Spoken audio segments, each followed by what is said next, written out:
Exclusively on Secular Media Network, this is the Gaytheist Manifesto.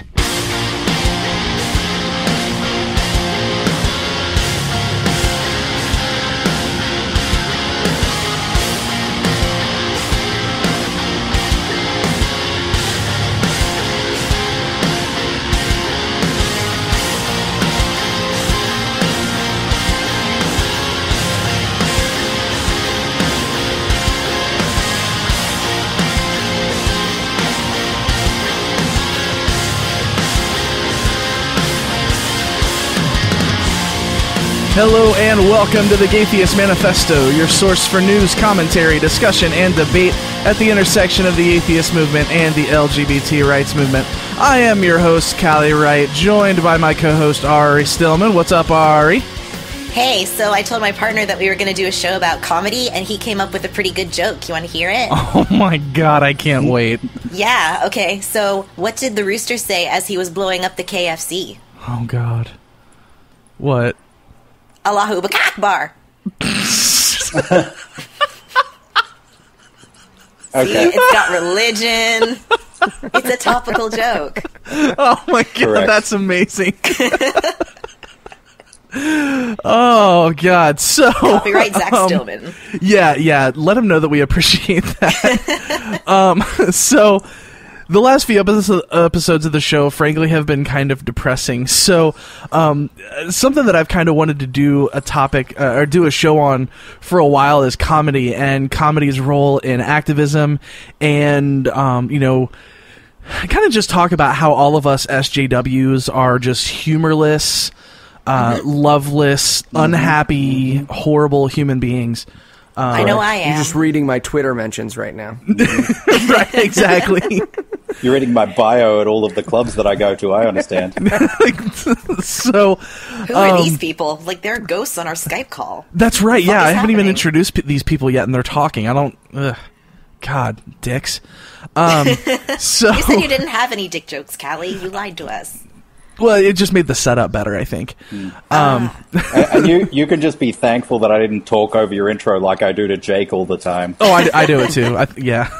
I was too busy he hates rocking us. out super hard to your sweet intro music. God, I know. Cloudkicker's the shit. So I figured for the episode I'd try to get two of the funniest people I know involved. So we have I'm also Ari, I guess. Whatever. Just crying over every here. single time you're on the show, I regret inviting you on more and more. So, comedian Nick Morganmore, also pro-choice activist Nick Morganmore, Jesus Choice Nick Morganmore. How are you, sir? Praise Globe, good to be here. Praise it and blaze And it. of God Awful Movies and the Scathing Atheist, Eli Bosnick. How are you, sir? Oh, I'm good. Thanks for having me. So, I guess the first question that I would love to discuss, because people always talk about it being like too soon for a joke or something too far. So as people who are funny, like as a profession or as something that you do, is there anything that's ever off limits? Just throw that out to the floor, whoever wants to respond. I don't believe so. I don't believe that any topic can't be joked about. Obviously, from the stuff that I do, Eli is much more conservative than me in terms of what he likes to joke about. Isn't that right, Eli? Yeah, I have a weird system that works in my head, and it's due largely to my comedy training, and it has to do with subjects and objects. So I will say broadly that there's nothing that can't be joked about, but one of the things that I think about when I come up with jokes and when I write jokes and when I joke about things is subjects versus objects. So the example that I give of this is a running joke on GAM is that I can't tell black actors apart. Right, so whenever I mention a black actor, I'll be like, Morgan Freeman says, Cheatway J4 says, and the subject of the joke is that all African Americans look the same. But the object of the joke is me, because the idea is that me, the character on the show, or me as a host, doesn't understand that because he's racist and actually thinks all of those people are the same. If we didn't have a meta-awareness of it on the show, and the object was the same as the subject, that's what a lot of people recognize as what's called like punching down, which is where if the subject and the object of your joke are the same thinking. For instance, Caitlyn Jenner. Caitlyn Jenner is a murderer. She murdered someone with a car. She hit someone with a vehicle, and they manslaughterer. died. Right, she's a manslaughterer. She's a female manslaughterer. She slaughtered a man with her car and left him on the street to die. Right, so the object of that joke is Caitlyn Jenner, but the subject of that joke is not Caitlyn Jenner's identity as a trans person. Right. And because the two of those don't match up, it doesn't feel, and whereas a lot of other jokes where if I were to be like, we've all seen them, the meme where it's like, that scene from Knocked Up or whatever the Seth Rogen movie is where the woman's got her leg up and is using it to urinate in a urinal, and it says like Caitlyn Jenner at home, and you're like, okay, I get it. The subject of this is trans people, and the object of this joke is trans people. So when your subjects and objects match up, I'm not saying it's never funny, because I do lots of jokes where subjects and objects match up, but it's where you have to be aware of where you're punching. I regret throwing to you when I had more things to add. I like to think of it as the direction that you're pointing the joke. So any topic can be joked about, but you have to be careful of which direction it's aimed in, and that's the punching up, punching down. Very clearly, you know when you're being a piece of shit, and if you are, as Eli said, aware of that, if you know where the rules are, you can break them, and sometimes it's haha, I'm breaking the rules, aren't I a terrible person, and other times you don't know. If you don't know what you're doing wrong, then you're doing something really wrong, and you don't know to shut up, but you just should.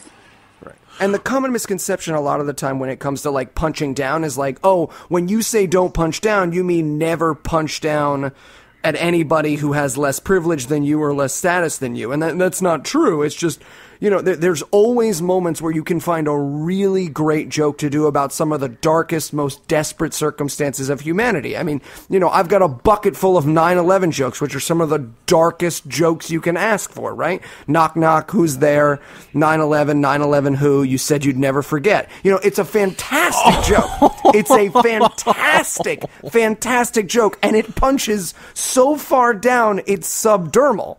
But it's phenomenal because it breaches that taboo. And so there are times when you can navigate it, and having an awareness of that is important. Well, yeah. I can speak more eloquently about this subject. I have more shutting up to do. Well, and I think that's kind of the point, right? Is that, the difference between punching up and punching down. And I like what you said about, punching down isn't like completely off limits, but it's something to really think about. Like, I remember literally as a kid, the first time that I got the idea that a joke could really hurt somebody was like, I wasn't participating in this. This was a conversation that I watched. I'm really, really glad that I wasn't participating in this conversation. But, when I was in elementary school and like kind of junior high was when the whole like, your mama's so fat, like the your mama jokes were the thing that were in. And I remember a kid saying something about this girl's mom being fat. And this girl was like, my mom died yesterday. Oh, wow. And I was like, oh shit. And that was the first time I was like, wow, okay, so these like jokes can actually hurt people. Like, it's not always funny to make fun of someone. Maybe this is a thing to think about.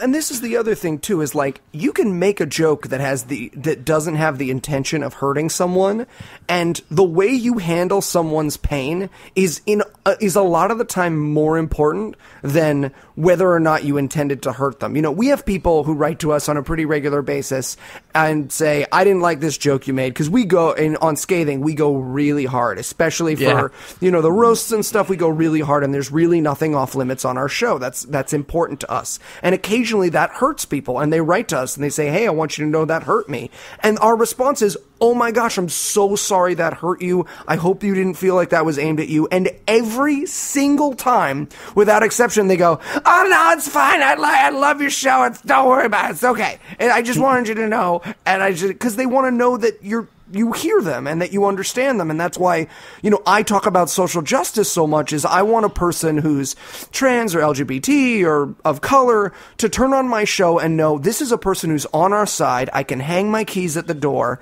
and I can let him make his racist, bigoted, misogynistic jokes, because I know when it's time for him to talk seriously, he's on my side. Yeah, I hear that. It's why you can joke with your friends and not strangers. Well, right. That's what I tell people all the time. Like when people in like public forums, like in a Facebook group that has like 1,000 people in it or something like that, and they make a trans joke that's very obviously like the punchline of the joke is trans people are gross. And like I could say something as non-confrontational as it's just not funny.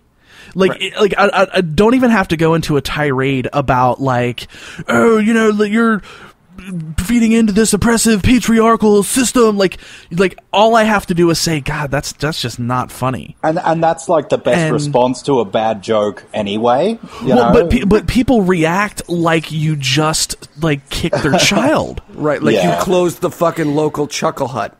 My precious Joe. But you're right as well in that it's just not funny, Like if the point of the joke is, trans people are gross, there's nothing intelligent in the joke. And you're talking to a person who routinely makes jokes about gargling menstrual blood.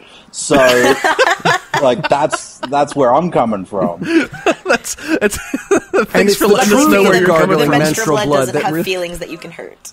Mm-hmm. Well, as far as we know. Well, the other thing that comes up so often when someone talks about that, like, oh, everyone wants to stop a joke, like, everyone, you can't take a joke, is I'm in that situation, I'm always like, oh, I'm funny for a living. Do you want to talk about why that's not funny? I didn't realize you were looking for notes. And then all of a sudden they get real quiet. I'm like, no, let's talk funny. I think about funny all the fucking time. Yeah. I record 8 hours a week of funny. You want to talk about funny? I could talk. And they're like, I just wanted to say mean things and then type LOL at the end. Noah has a great line that I use all the time, which is satire is not saying what you mean really, really hard. Yes. God, I love that so much. Yeah. Yeah. And, another thing that I like...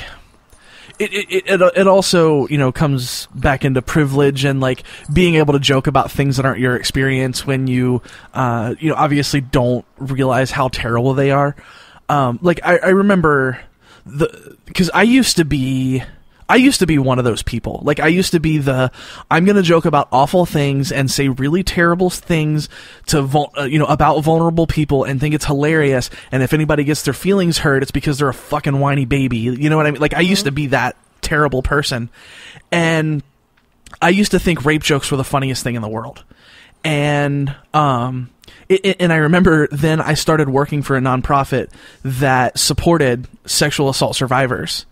And there was no one who ever came to me at any time that said, you know what, that's not really funny. Like, you shouldn't joke about that or anything like that. It's just when you're in that situation, that shit just becomes not funny.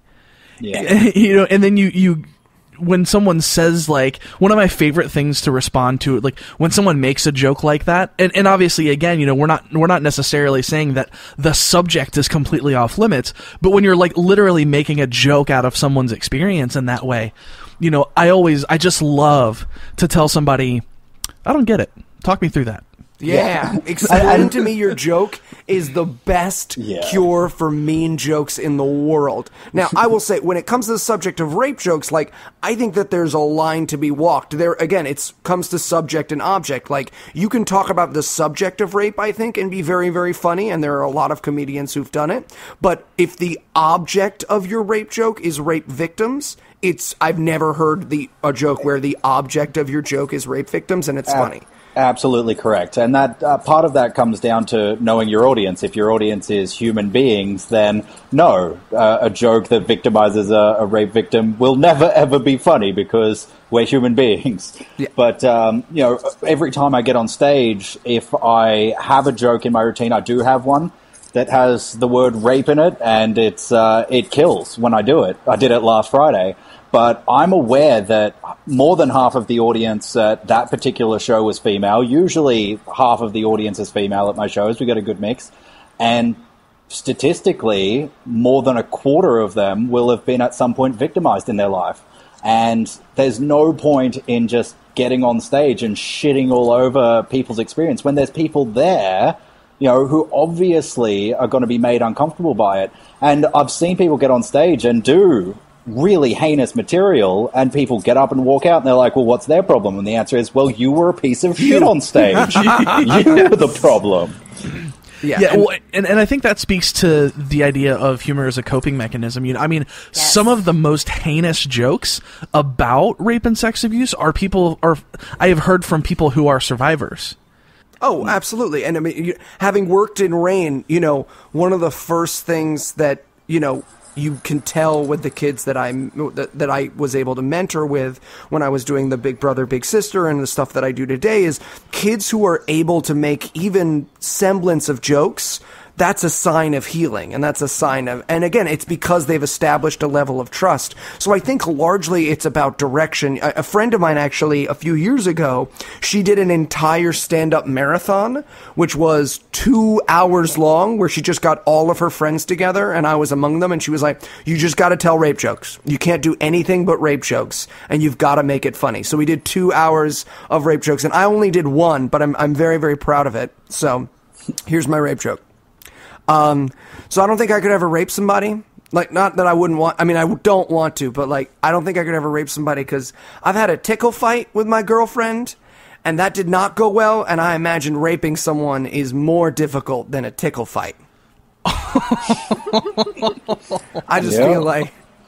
feel like if someone starts to rape you back, you can't be like, time out, truce. Oh, God. Mm-hmm.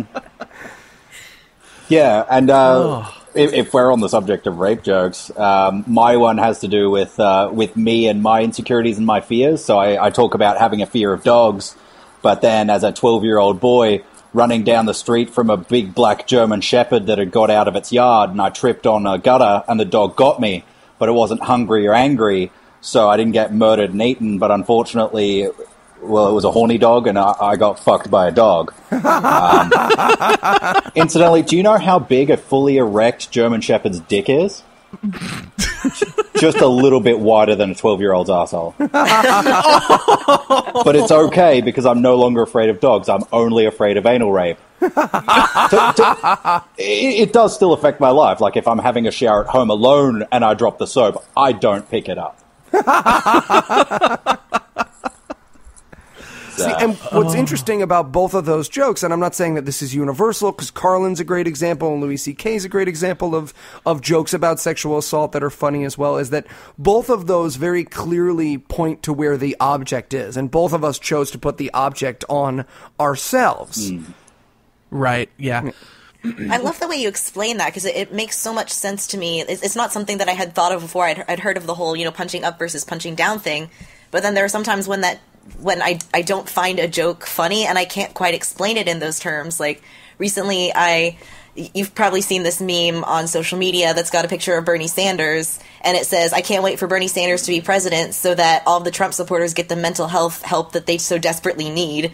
And I was like, that's not really, I'm not really in love with that joke. Mm-hmm. Not just because it's about mental illness, but because it seems like it's kind of playing at, we're making fun of Trump supporters, but it's also kind of, hitting at the people with, mental health issues as well.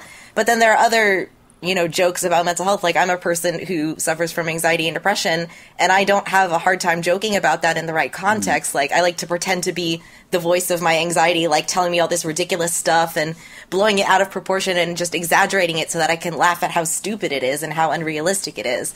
Yeah. So, like, jokes like that, to me, they're funny because they speak to my experience, and it's that kind of thing that it's so true that it's funny. Whereas, other types of jokes about mental health, like that meme, the object is the person with mental health issues. It's not the mental health issue itself. Yeah, and it kind of forgives the Trump fans for something, it says that they're mentally ill when they're actually something much, much worse. They're right. Trump fans. Right. Yeah, As a person with mental illness, I am so offended by this. I do not support Trump in any way. Yeah.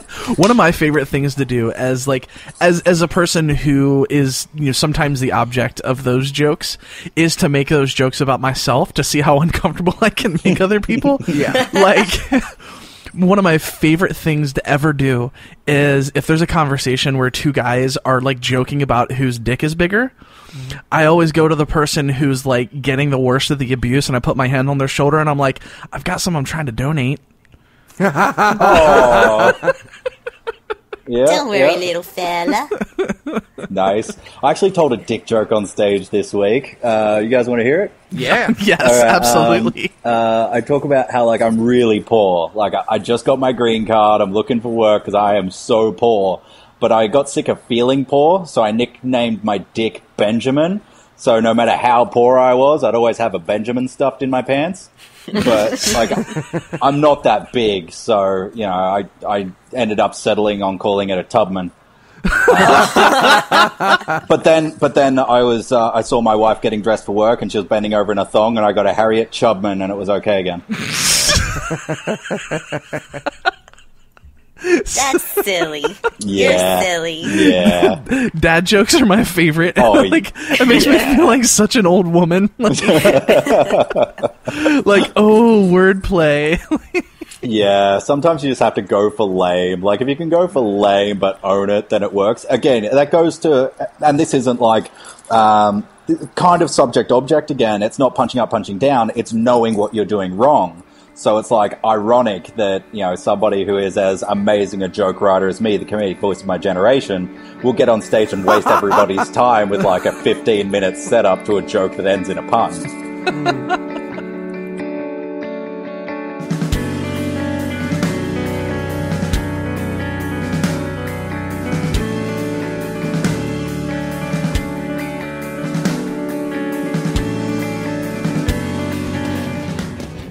What's up, everyone? My name is Jamie, and I am with an organization called A Voice for the Innocent. We are a community of support for people who are affected by sexual violence. We are super excited to announce that we have partnered with the Vans Warped Tour to launch the Save Our Scene campaign. It's an initiative to reduce sex crimes in the music industry, and we've been working tirelessly to make sure it's as powerful as it can be. We've written an in-depth training for the bands on the tour to help them better understand the scope of the problem and learn how they can be part of the solution. We've done hours upon hours of research to compile every last resource we can find for people who have experienced sexual violence. We then took these resources, sorted them by location, and created state-specific free literature to hand out to music fans at every date of Warped. On top of that, we will be reaching out to people at every stop to let them know that we are another resource for them, and if they have a story to tell, we have a place where people will listen. This is, quite frankly, the largest project we have ever taken on, and we are extremely excited to have this opportunity, but we need your help. Sending 2 people on tour costs money, not to mention the cost of printing literature for every date on top of all the materials we will need to make our campaign have the largest impact possible. This includes a tent, merchandise bins, dollies, and all the other odds and ends that come with touring and implementing this campaign. We are asking for your donations. Anything you can give will get us closer to our goal of reaching as many people on the tour as possible. To donate or to learn more, visit saveourscene.org. Thank you to everyone who is able to help us in this endeavor. And as always, thank you so much to those of you who have already helped us along the way. Hopefully we will see you out at Warped Tour. What's something I could do with a very sexy lady friend of mine that people would find provocative, interesting, and entertaining enough to tune in week after week? Oh, I know! A podcast! If you'd like to hear me and Kate be provocative and thought-provoking week after week, join us on the Unbuckling the Bible Belt podcast. We'd love for you to be part of our audiological three-way. Hi, this is Trav Mamone of the By Any Means podcast. The By Any Means podcast is a weekly show where I interview guests about the intersections of social justice and humanism. Just go to www.byanymeans.com, that's by spelled B-I, to hear the podcast and read the blog. Because, hey, aren't we all a little bi-curious?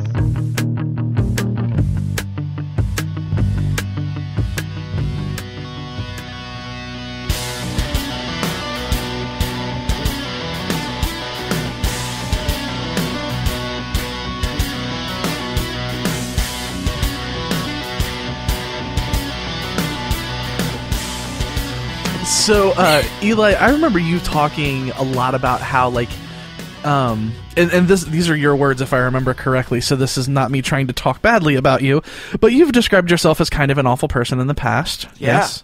So, Yes. Doesn't like Saga, guys. What the fuck? Real comic books have heroes in them.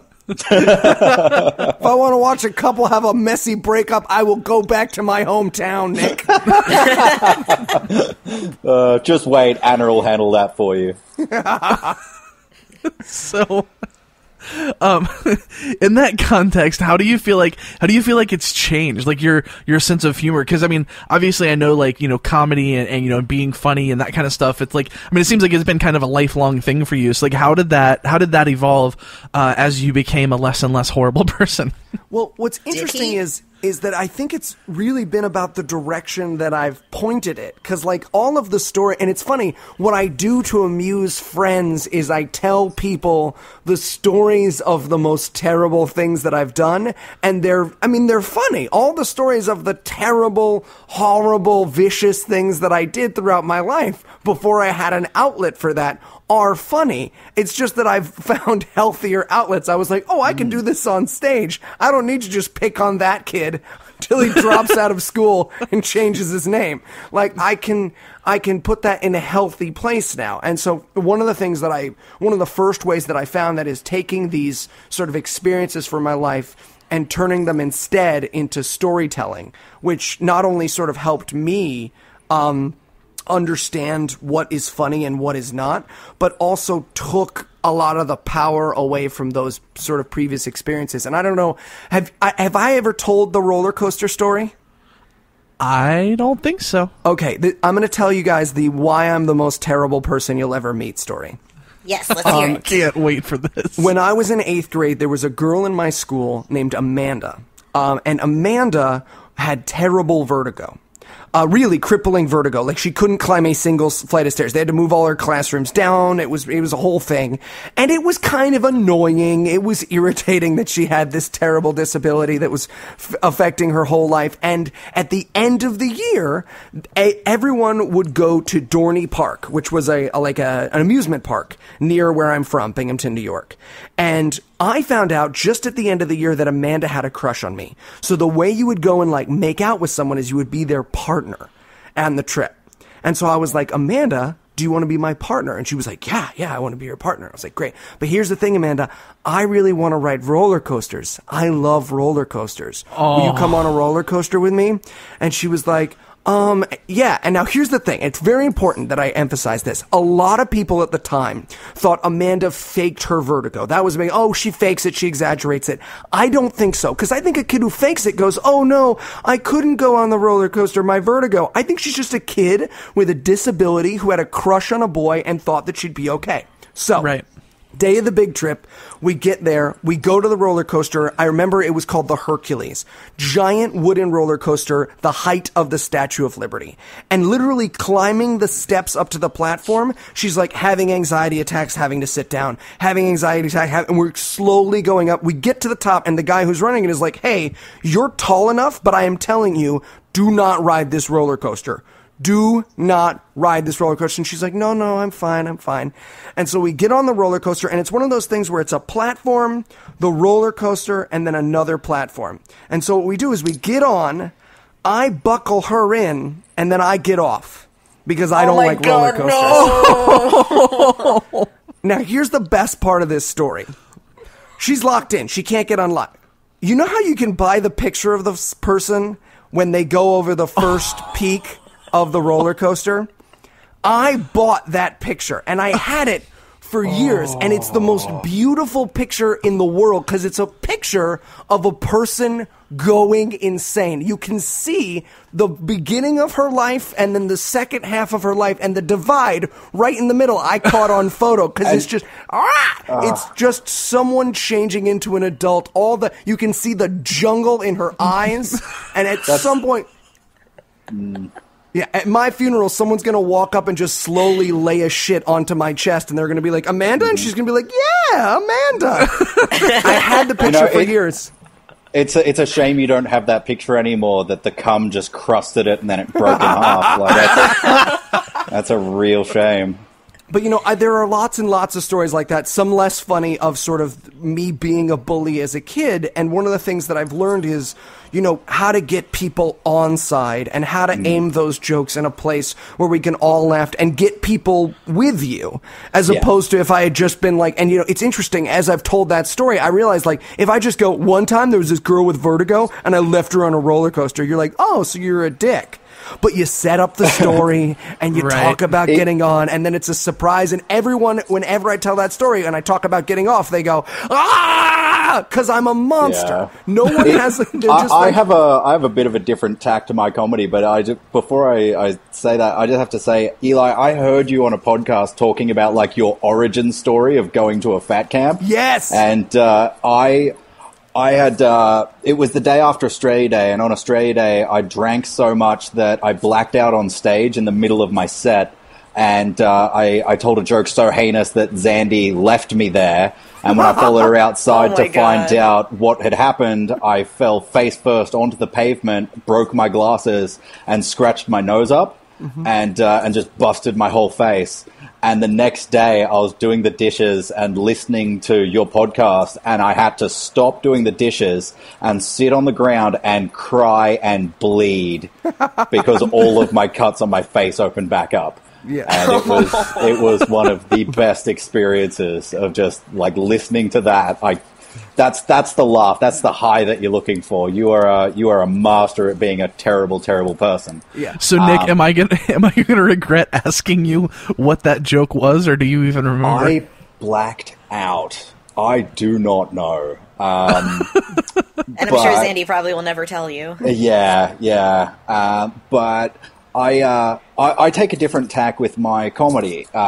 I'm less a horrible person. I do that a little bit in some of my jokes, but I am the dirtiest. I am the filthiest comedian in the entire universe. I was the dirtiest comedian in Queensland before I moved to Montgomery. I came to Montgomery, and people are like, what the absolute fuck? And what they can't understand is how I can be this dirty and still win a room over. And the answer is practice. I've been a comedian now for 6 years solid, and from the very first time I stepped on stage, I was doing the dirtiest jokes, and for 3 years, I ate shit. I just got up there, and the comedians would laugh, and the crowd would be like, what the hell? And I'd get laughs, but I was never happy with my routine, with what I was doing, until 3 years in, it all clicked. Something happened and it changed around. And from then on, I get on stage in front of old people, young people. It doesn't matter the demographics of the crowd. I can win them over and make them laugh at,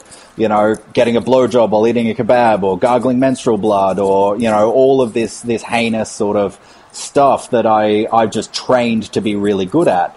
And incidentally, Callie, I'm not sure if I might have told you this joke one time when we were waiting for IFS to begin, but just as an image into my mind, do you guys want to hear the story about the penguin? The penguin with car trouble? Penguins are my favorite animal ever. Yeah. So, Nick, and if this doesn't end well for the penguin, I'm going to hate you. Oh, no, it's fine. I don't trust you. That's a comedy moment where someone goes, it's fine. It's a twist on a classic. So my little brother's favorite joke in the world is a penguin was having car troubles, and he stopped at the mechanic's shop, and the mechanic said, come back in half an hour, I'll tell you what's wrong with it. The penguin went across the street, got an ice cream, ate his ice cream, came back over, he's got a beak, so he got it all over himself, came back over. The mechanic says, it looks like you blew a seal. And he goes, no, it's just ice cream. Okay? That joke is in the zeitgeist. It's an old joke. It doesn't belong to anyone. But I was sitting in a froyo place with Zandy, and I wrote this joke, and it goes, a penguin was having some car trouble. It was about 4:30 in the afternoon. Pulls into a mechanic shop. The mechanic looks at the penguin and goes, hey, I'd really like to figure it out for you, but I'm about to close up for the night. Would you mind coming back first thing in the morning? I open up at 7:30. I can tell you what's wrong with it then. Penguin goes, yeah, no worries. I live within walking distance. You know, it's a nice chance for me to stretch my flippers and walk through the city. And so he starts walking home, and on the way he sees this big elephant seal with a scratched up face, and he has a flashback to when he was a little penguin chick living in Antarctica. And one day, as this little penguin chick, he fell off his iceberg and went under the water, and this big killer whale was coming to eat him. And right as this killer whale was coming to eat him, this elephant seal, who is his natural predator, swims into the way and gets his face bitten by the killer whale. The killer whale pulls the seal down into the depths, and the penguin goes, "Nuh-uh. This guy was gonna eat me, but he saved my life." And so he dove as deep as he could, and he axed that killer whale in the eye. And the killer whale let go of the seal, and the seal cradled the penguin in his mouth because it was too deep. There was no way for the penguin to make back up to the surface. And he swims him back up to the surface and pushes him back up onto his iceberg, and his face is bleeding, and he swims off.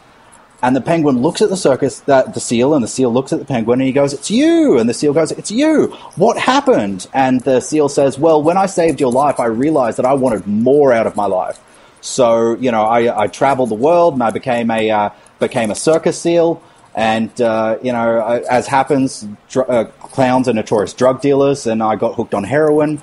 But, you know, I got into a program and, you know, I got my life clean. I'm living in the city and, you know, just working as a handyman, getting by. How about you?" And the penguin goes, "Well, what I did is when you saved my life and then I saved your life, I realized that, you know, my size wasn't a limitation to my ability. And I wanted to save people. So I became a fireman. And now I'm living in the city and I'm a fireman, and that's what I do." And he goes, "Do you want to go for a drink?" And he goes, "Yeah." So they go out for a drink together. They're at the bar having a good time. And as happens, there's that moment where they just sort of look, and it's on. They go back to that penguin's place, and they're making out on the couch. They're going to town. It's fantastic, right? That elephant seal pulls out his big, meaty elephant seal dick. The penguin looks at it. It's bigger than he is. Fun fact about penguins, they can actually open up their throat larger than their bodies. So they can swallow fish whole. And so this penguin just starts going down on that dick. He is sucking the hell out of it. He is going, you know, hell for leather, balls to the beak. And all of a sudden that seal blows his load, shoots the penguin across the room and sticks him to the wall. The penguin slides down the wall, leaving a trail of elephant seal cum. Gets back up onto his flippers, looks at him, and he goes, "I don't know about you, but this felt like it was a real thing to me." And the seal goes, "I know what you're saying." And just then, the penguin looks at the clock and sees that it's 7:15 in the morning, and he goes, "I'll be back." And he runs out the door and down the stairs and across the street and into the mechanic's shop, and the mechanic looks at the penguin looks at the mechanic. Penguin goes, "I just blew a seal." And the mechanic goes, "How did you know?"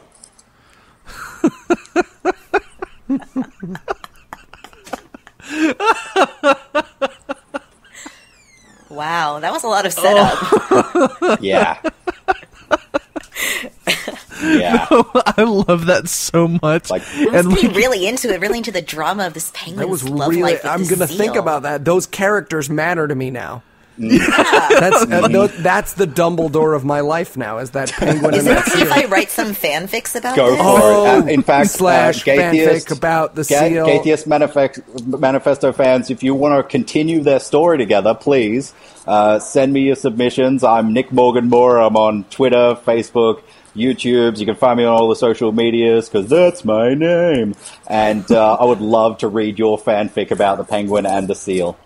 Oh well, my I know God. what I'm doing later. Yeah, I really hope somebody makes that a thing. Yeah, and like when I was in high school, I used to tell this joke, and I'm hesitating on telling it because it's literally like the worst joke ever, and it's only funny because people get so fucking mad when you say the punchline. I'm ready. All right, okay. Fuck. All right. I will cover for you by saying a worse joke right afterwards. You were such a good friend, Eli. I appreciate you. Okay, so Do it. There's a guy driving a pink Cadillac down the pink highway, pulls into a pink driveway in a pink house, walks up to the pink door, knocks on the pink door. Lady in a pink muumuu answers and says, "Can I help you?" The guy's like, "Yeah, I'm looking for a place to stay for the night. I saw the sign out front." So she says, "Yeah, come on in." Walks through the pink living room, up the pink stairs, into the pink bedroom, down on the pink bed with the pink covers and the pink pillow, has himself a good night's sleep. Gets up in the morning, gets out of the pink bed, walks out of the pink bedroom, down the pink stairs, into the pink kitchen, sits down on the pink chair at the pink kitchen table, and the lady says, "Do you want Fruit Loops or Cheerios?" Guy thinks about it for a second and says, "You know what? I think I'm going to do Fruit Loops." So the guy has his Fruit Loops, gets up, says, "Thank you, ma'am," walks out of the pink living room, out the pink door, down the pink sidewalk, gets in his pink car, drives down the pink driveway, and down the pink highway. So, another guy, a couple days later, driving down the pink road, pulls into the pink driveway, up the pink sidewalk, knocks on the pink door. Lady in the pink muumuu answers, says, "Can I help you, sir?" Guy says, "Yeah, I'm looking for a place to stay for the night." She says, "Sure, come on in." So he walks through the pink living room, up the pink stairs, into the pink bedroom, lays down on the pink bed with the pink covers and the pink pillow, has himself a fantastic night to sleep. Gets up, goes down the pink stairs, into the pink kitchen, sits down on the pink chair in front of the pink kitchen table. Lady says, "Fruit Loops or Cheerios?" Guy's like, I think I'm going to go with Cheerios. So he enjoys his Cheerios, says, "Thank you, ma'am." Walks out of the pink living room, out the pink door, down the pink sidewalk, gets back in his pink car, and drives down the pink highway. Another guy driving a pink car down the pink highway, pulls into the pink driveway, up the pink sidewalk, knocks on the pink door, says, lady in the pink muumuu answers and says, "Can I help you, sir?" "Yeah, I'm looking for a place to stay for the night. I saw the sign out front." She says, "Sure, come on in." Walks through the pink living room, up the pink stairs, into the pink bedroom, lays down on the pink bed with the pink pillow, has himself a fantastic night's rest. Gets up, walks back down the pink stairs, into the pink kitchen, sits down at the pink kitchen table, and in the pink chair, and the lady says, "What do you have, Fruit Loops or Cheerios?" The guy goes, "I think I'm going to do Fruit Loops." So he has some Fruit Loops, gets up, walks out the pink living room, out the pink door, down the pink sidewalk, gets back into his pink car, drives down the pink highway. What's the moral of the story? What? 2 out of 3 people prefer Fruit Loops. Oh my fucking god. Yep. Yeah, everyone listening to the show hates me now. That's the clown joke. No, that's the clown joke. Or the ping pong ball joke. Or yeah, they're all. But those are great. If you can get those going for long enough, like you did a condensed version, but so the clown joke is the similar thing where the kid goes to the circus and are you a horse's front or a horse's behind? And the kid says, "Well, I'm not a horse's front." And he says, "Then you must be a horse's behind." Blah, ha, ha, ha. And then each year you have the kid do a different kind of training. And I've done this joke for 40 minutes for people. I've done this joke because I'm a storyteller. I've done this joke for 40 solid minutes. And at the end, he turns to the clown and he goes, "Fuck you, clown. Fuck you." And that's the end of the joke. But those the clown joke and the pink joke, those are phenomenal if you can get people, because the longer they are there with you, the more they hate you at the end. Yeah. Exactly. I was starting to hate you like 2/3 of the way in. See, the penguin and seal joke was kind of like that, but it did give you kind of something.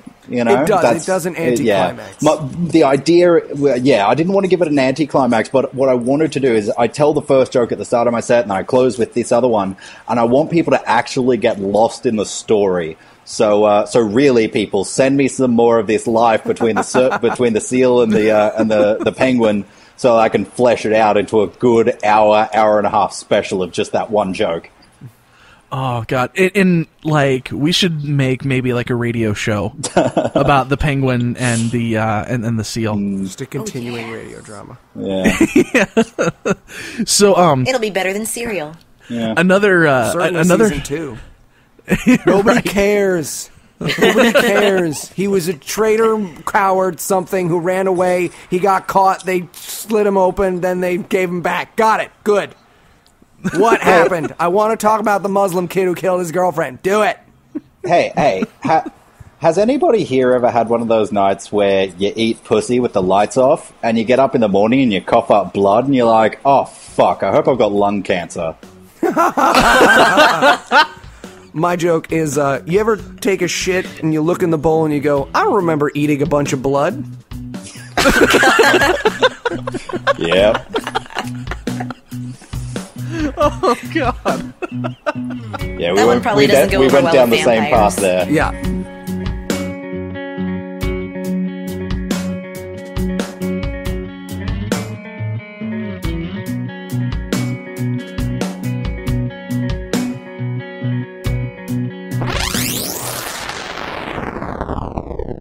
Here's an excerpt from Fear of Physics by Lawrence Krauss.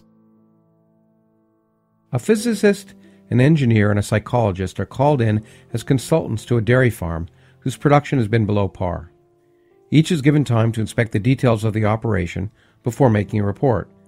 The first to be called is the engineer, who states, "The size of the stalls for the cattle should be decreased. Efficiency could be improved if the cows were more closely packed, with a net allotment of 275 cubic feet per cow. Also, the diameter of the milking tubes should be increased by 4% to allow for a greater average flow rate during the milking periods." The next report is the psychologist, who proposes the inside of the barn should be painted green. This is a more mellow color than brown and should help induce greater milk flow. Also, more trees should be planted in the fields to add diversity to the scenery for the cattle during grazing to reduce boredom. Finally, the physicist is called upon. He asks for a blackboard and then draws a circle. He begins. "Assume the cow is a sphere." This old joke, if not very funny, does illustrate how, at least metaphorically, physicists picture the world. The set of tools physicists have to describe nature is limited. Most of the modern theories you read about began life as simple models by physicists who didn't know how else to start to solve a problem. These simple little models are usually based on simpler little models, and so on, because the class of things that we do know how to solve exactly can be counted on the fingers of one, maybe two hands. For the most part, physicists follow the same guidelines that have helped keep Hollywood movie producers rich. If it works, exploit it. If it still works, copy it. I like the cow joke because it provides an allegory for thinking simply about the world, and it allows me to jump right into an idea that doesn't get written about too much, but that is essential for the everyday workings of science. Before doing anything else, abstract out all irrelevant details. There are two operatives here, abstract and irrelevant. Getting rid of irrelevant details is the first step in building any model of the world, and we do it subconsciously from the moment we are born. Doing it consciously is another matter. Overcoming the natural desire not to throw out unnecessary information is probably the hardest and most important part of learning physics. In addition, what may be irrelevant in a given situation is not universal, but depends in most cases on what interests you. This leads us to the second operative word, abstraction. Of all the abstract thinking required in physics, probably the most challenging lies in choosing how to approach a problem. The mere description of movement along a straight line, the first major development in modern physics, required enough abstraction that it largely eluded some pretty impressive intellects until Galileo. Fear of Physics by Lawrence Krauss. Find this audiobook and many more at atheistaudiobooks.com. The facts you won't hear in church.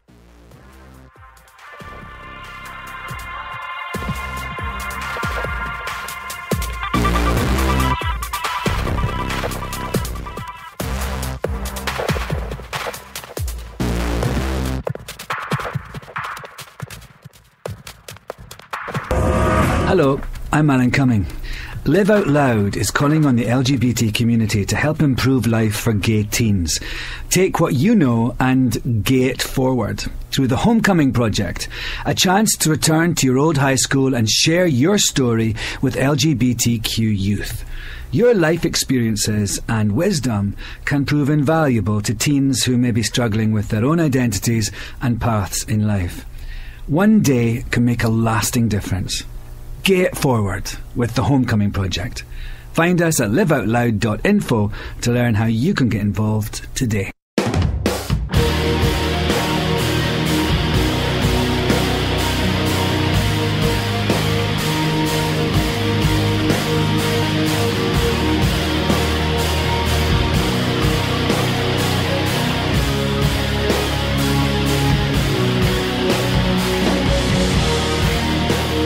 Yeah, one of my favorite things that I've seen, because one of the things that I love seeing is I love people using humor to cope with, awful situations in life or just, adversity in general. And so there is a girl in Cincinnati, actually, who has muscular dystrophy. And she does stand-up, where she literally just makes fun of herself the entire time. Mm-hmm.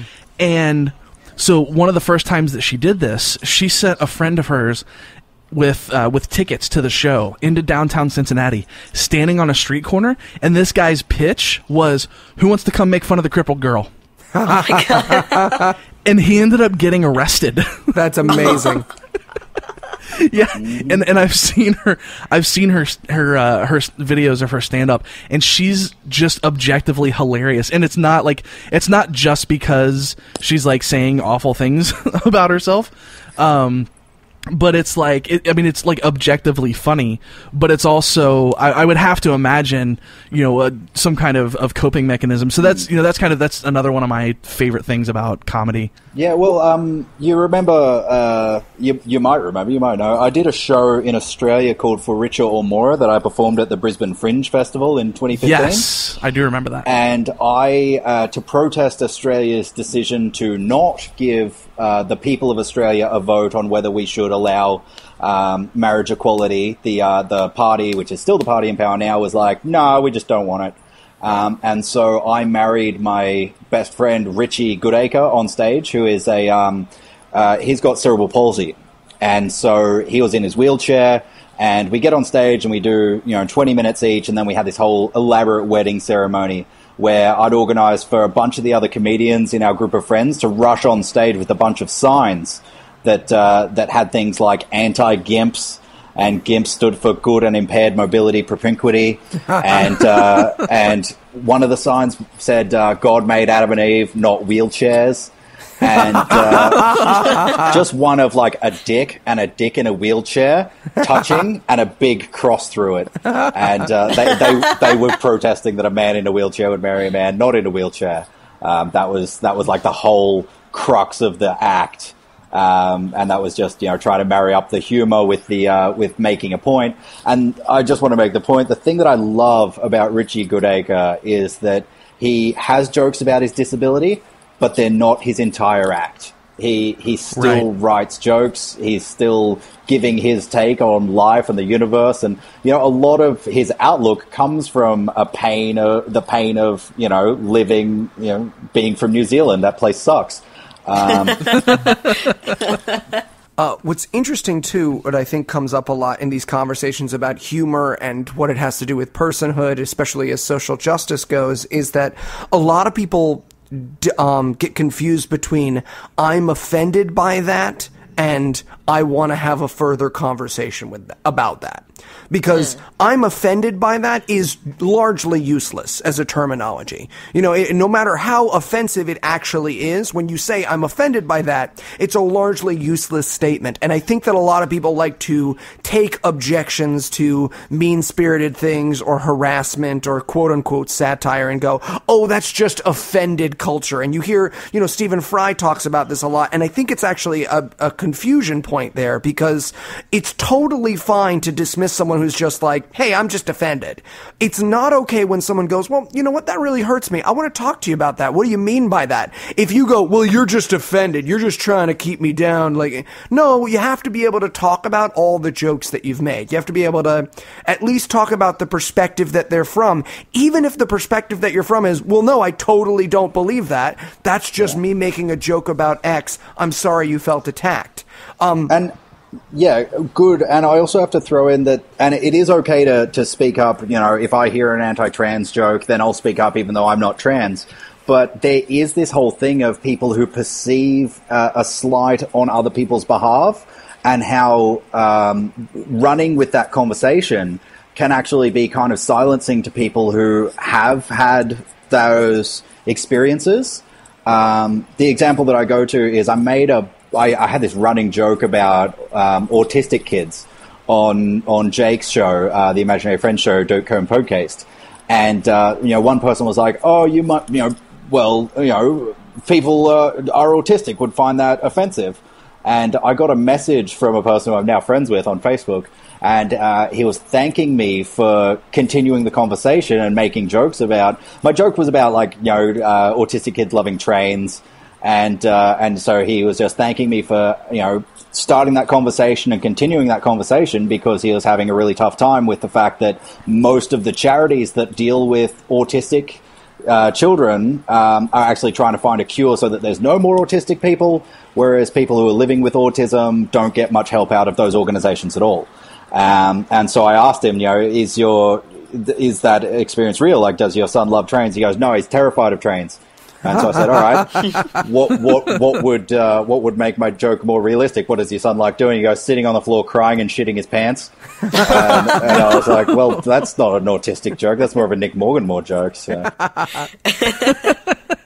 Well, yeah, and I think that I think a lot of that comes back to the idea that some of us are like, we go so far that we project our own discomfort onto other people, because, like, for example, Nick, I remember one time you were trying to write a trans joke into your set, and you actually reached out to me and said, like, hey, here's my idea, here's what I'm thinking, and I know for 100% sure if you said that joke in a room full of people, there might be someone who might be offended on my behalf, even though I think it's fucking hilarious. Yeah. So, and for context, if you can, I would like you to tell that joke. Yeah, I was out with a friend and we were just perving on chicks, and I saw this girl bending over who had, like, the hottest ass that I have ever seen in my life. She was wearing, like, these white yoga pants. It was amazing. And I said to my friend, I would love to go on a date with that girl. And he goes to me, what would happen if you went on a date with that girl and it was going fine and, you had a disagreement over who the best doctor was on Doctor Who, but she backed up all of her points with references to episodes, and you had to concede that she made a really good argument for Tom Baker, even though it's obviously, it's obviously John Pertwee.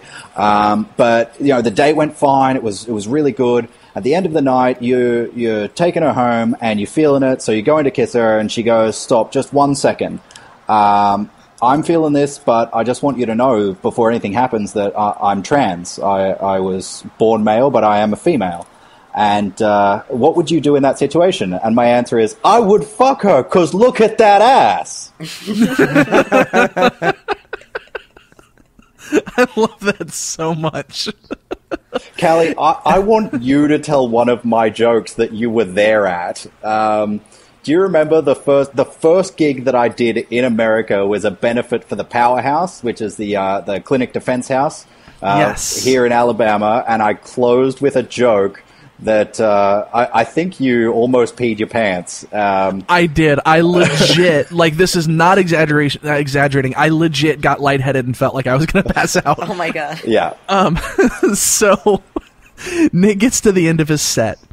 And like, and I'm feeling pretty good because, like, I gave a speech right before Nick performed and I felt pretty good about it. So I was like, you give a talk and you feel like things went well, and I'm like among friends and I'm traveling, and like, it was the first time I'd met Nick or Zandy in person, or second time for Zandy.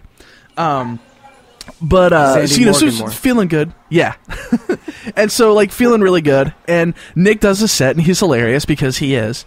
And then at the end of his set, and I don't remember exactly what happened, but I mean, I don't remember, like, literally exactly what was said, but he starts just gushing over Zandy. Like, you're beautiful, you make me a better man, I love you so much, like, I moved halfway across the world for you because I love you so much and you're beautiful, and I have a question for you. And everybody in the room's like, and then Nick goes, Can I fuck you in the ass when we get home? Now that's amazing, because I have a story about that joke as well. I saw that video. Someone posted a video of that, and I thought it was a proposal video. I got about 12 seconds into it, and I was like, oh my gosh, Nick proposed to Zandy, how wonderful. And so I pause it without watching the end, and I go, Anna, come in here. Watch this great video. Oh, that's wonderful. These are those people who do the counter-protest things. Bring them in. This is great. And so she comes in and she's like got a violin in her hand and she's like, what? And I'm like, this is my friend proposing to his lady friend. And she's like, okay, so presses play. And it gets to the end and she goes, what? And I was like, I didn't know. I swear I didn't know. I swear. Oh, I love that. Did not. Eli's into deep doo-doo. Oh, I love that. That's wonderful. And yeah, like 2 months later, we got married. So it all turned out okay. Yeah, and we did it in the butt. So, it's good. Everybody wins. It's all about Even breathing. better. Hashtag about breathing. Yep. Yeah, like I'm gonna just be honest, like I'm pretty easily amused. Like I laugh at I laugh at good comedy, but I also laugh at really, really bad jokes. But like I can think of maybe 2 or 3 times in my life where I was legit I was like, oh my god, I'm feeling lightheaded, I gotta sit down, and that was one of them. Guys, I'm actually at the powerhouse right now because we're expecting, it's Mother's Day, so we're expecting the anti-choice protesters, and some of them have just turned up. So yay. I might go and deal with some of that. Yeah, well, actually, I was about to close things out anyways. Okay. Because we're coming up on an hour. I have to tell you, I want to do a charity roast of the protesters that come to the House of Power. Yes. I want to, before oh my God. Noah and Heath move up, I want to drive down to Alabama and just do a live roast of anyone who shows up to protest the House of Power. Well, just so you know, we are trying to raise money to buy the powerhouse. We've been renting it. It's the house that's directly next door to the clinic, and the aunties have been making offers on the house. Mm-hmm. And if they buy it, they're going to be right there next to there isn't even a fence for part of it between the house and the clinic car park. Mm-hmm. So it just would be unsafe for them to be here. So we're raising the money to buy it. We have a tilt campaign up right now because that's one of the only group money donating things that supports pro-choice organizations. You can find a link to that on the Montgomery Humanists Facebook page. That's like our embedded link. And you can make a donation towards us buying the powerhouse. And Eli, if you want to talk to Noah and Heath about maybe doing a charity roast for us, I would love that. I can get on it. I can try and be mean. I'm mostly dirty, but I can be mean too if I need to be. And if anyone's curious, we did an episode that focused on that. The episode's called V to Shining V. It's episode 33 from October 1st. So I would highly recommend you get the whole story and talk to some of the folks who do the activism there. In all seriousness, amazing people doing amazing things. So if you're able to support, please definitely do. So before you go, Nick, you just want to tell us where we can find you online and all that fun stuff? Yeah. I'm on the social medias, so you can find me on Facebook, on Twitter, and on YouTube at Nick Morganmore. That's my name. This is a joke that I do on the podcast. I mostly do that because Jake hated it when I first started doing it, but it's sort of caught on, so that's still my thing. So I'm going to hang up now and go do that, but I love you all, and you've got a wonderful podcast, you too, Eli, and all you listeners out there, be good to each other, tell dirty jokes, but point them in the right direction. I love you, Nick. Bye. Amen. See you guys. Eli, do you want to... I feel so appropriate. I was just about Eli, what do you want to plug? So just go ahead and do whatever you're going to do with that. Well, aside from Megyn Kelly, I'm also on. She's a good looking woman, and it would be hate both ways because I look like 2 marshmallows got stuck behind a hairy barber's chair, and she's a bad human who thinks Santa is white, and we would just the baby that would come out would be the Bloody Nine from the Blade Itself series. It would be fantastic. Anyways, the point is, I'm on Scathing Atheist every single week, which you can find at scathingatheist.com, iTunes, Stitcher, and wherever else podcasts live. I'm also the co-host of God Awful Movies, giving Christian movies what they so righteously deserve. You can find me on Twitter at Eli Bosnick, and don't friend me on Facebook, because that's where my family is. Oh, God, that's... All right, before we get off, do you want to hear my origin story? Oh, my God, yes. I'm going to tell you my origin story, because Nick brought it up earlier. So this is the first time I was ever mean. Now, when I was about 6 or 7 years old, I was a sweet, chubby kid. I was very, very sensitive. I'd gone through like a lot of therapy. I'm an 80s kid. I was born in 87. So this was like, people knew what depression was, but kids didn't really have it yet. And like, this was pre-diagnosis. So I was this very sensitive, gentle kid. And when I was 11 years old, I went to a drama camp. It was called Long Lake Camp for the Fine Arts. And I was really, really homesick. And I couldn't handle it. I cried the whole time the first day. And because of that, everybody in my bunk and eventually the camp didn't like me. They gave me mean nicknames. Nobody wanted to hang out with me. And it was just a week, but it was a really miserable week for me. It was really miserable. I sort of got bullied really badly, and I was this sweet kid who just sort of didn't know how to handle it. But at the end of the week, there was a camper comedy night. And camper comedy night was the same every year. You would go up, and each kid would go up, and they got 2 minutes or 3 minutes. And they would go up and they'd go, "Hi, Counselor Joe sure does like the hot dogs. I think he ate about 1 million. And everyone would go, ha, ha, ha, ha, ha, ha. Hilarious. So I go up, right? It's camper comedy night. I go up. My parents have called me, right? I have a cell phone, and they've said, hey, we're going to be late. We're going to miss camper comedy night. And I'm like, don't worry about it. I go up on stage, and I do 30 solid minutes of the hardest roast you've ever seen. And it was like Magneto. You remember X-Men when he's in the Holocaust and he just pulls the gates apart because they're going to keep him from his mom while she goes in the gas chambers? That's what happened to me on stage. Just all the mean burst out of my soul, out of my face. And I was just like, you're fat. That guy looks like a pile of garbage came to life. Boom, boom. And I crushed for 30 minutes. And the adults just stared at me like you watch the towers fall. They just watched in abject horror as this little 11-year-old kid just did the dirtiest, darkest roast material you can possibly fathom. And then my parents walked in literally just as I finished, and I held the mic to my face and I was like, I'm never coming back here. I put the mic in the stand and I walked out, and I've been mean ever since. Damn. Whatever cracked in my head that day, that I've communicated to the world through poison and vitriol ever since. It's just about the direction it's been aimed. That is serious. That's like a superhero level origin story. Oh, I love that so much. Oh, well, Eli, you already gave all the contact stuff. Thank you so much for coming on. Thanks for having me on. It's an important discussion because I think comedy is important for a lot of reasons, not just because it's fun, but because it's important. It's a coping mechanism. It's a way that we can really make social commentary and push social change and kind of, draw a circle around the more ridiculous things in society. So I appreciate it both on that level and on the level that it just makes me laugh because I'm also a terrible person. So. Yeah.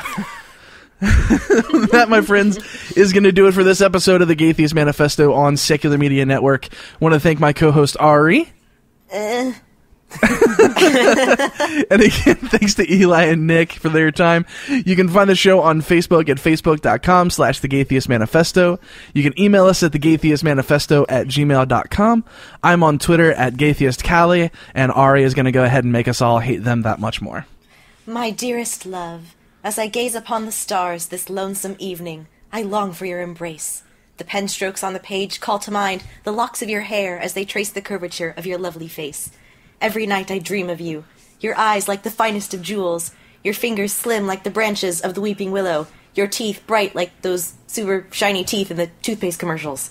How I yearn for your presence. Though I may be far my heart's desire, I am never out of your reach, for our souls are intertwined. Never forget, love, that even in the darkest nights of our separation, you can always friend me on Facebook at Ari Stillman, or email me at aristillman4@gmail.com. Until then, my muse, know that my love for you transcends the distance between us, and though we may be apart, our hearts beat as one, for we are always united in our mutual appreciation for dank memes. Love eternally, your Boo-Boo. That was kind of sweet. I liked that.